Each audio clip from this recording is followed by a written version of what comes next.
Habang buhay mo siyang magagayong magamit lamang ang iyong laway. Hello mga guys, kumusta kayo? Panibagong araw, panibagong video na naman tayo. And sa araw na ito ay isa na namang video ang aking ituturo sa inyo na simpleng gabay o simpleng pamamaraan na makakatulong sa atin. At bago ang lahat, gusto ko lang mag-disclaimer sa mga taong hindi naniniwala at hindi gusto ang mga kagaya nitong video. Please skip this video at maghanap kayo ng videos na gustong gusto nyo dahil ang video na ito ay para lamang ito sa mga taong naniniwala and gusto mag-try.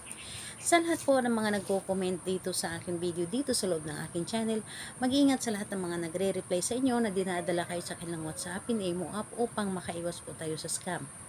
Ngayon po, ituturo ko sa inyo paano magagayuma ng habang buhay ang inyong partner. Kung ikaw ay sigurado na sobrang mahal na mahal mo ang iyong partner, na gusto mo na habang buhay kayong magsasama at kamatayan lamang ang makakapaghiwalay nito, gawin mo ito. Napakadali at napakasimple lamang nito, ngunit napaka-epektibo. Ito ay pwedeng gawin sa parehasang kasarian, babae to babae and lalaki to lalaki. And syempre naman sa ating babae at lalaki na mag-partner.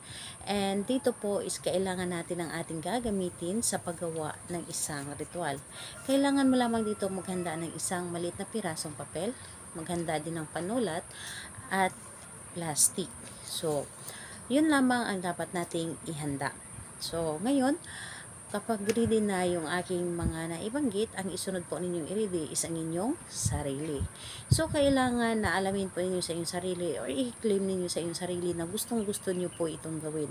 I-claim ninyo na ito ay para sa inyo or makakatulong ito sa inyo at sigurado kayo na gagawin ninyo ito at hindi kayo nagdalawang isip nito. Kapag okay na and ready ka na, ay pwede mo na itong umpisahan. So, ang gagawin mo lamang dito ay napakadali at napakasimple lamang. Sa isang papel, isulat po ninyo dito ng 11 times yung pangalan at apelyido ng taong inyong gagawan. Pangalan at apelyido ng taong mahal po ninyo, yun po ang inyong isulat.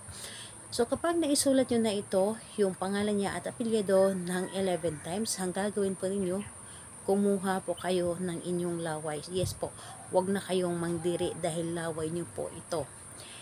Kumuha kayo ng inyong laway at bawat line ng pangalan niya at apelyido na inyong naisulat ay inyo itong pahiran ng laway. Bawat linya po. Papahiran po ninyo itong ng laway ninyo and habang pinapahiran niyo po ito, iisipin niyo siya na magagayuma mo siya habang buhay. So, papahiran niyo lamang ito na kailangan na nanggagaling talaga dito sa inyong puso ang inyong mga ginagawa. And kapag napahiran nyo na ito, and ayun po, napahiran nyo na ito lahat-lahat, hawakan nyo lamang ang papel at humiling kayo. Humiling kayo or sabihin nyo lamang dito lahat-lahat ang lahat ng gusto ninyo para sa kanya o anuman ang mangyari para sa kanya. And kapag nasabi nyo na ito lahat, tupiin po ninyo ng 3 ulit or 3 beses yung papel na papunta po dapat sa inyo, papasok po dapat sa inyo 3 beses and or 3 tupi. Pagkatapos nun, kumuha kayo ng isang plastic at ipasok po ninyo ang papel sa loob ng plastic and ayun po, ilagay po ninyo ito sa ilalim ng inyong unan.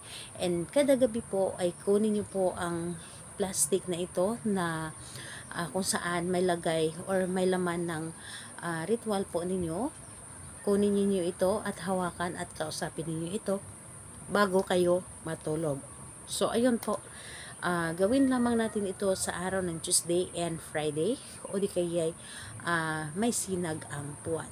So, gawin ito na may lubos na paniniwala, tiwala sa inyong paggawa. So, salamat po sa inyo. Bye-bye everyone. God bless us all.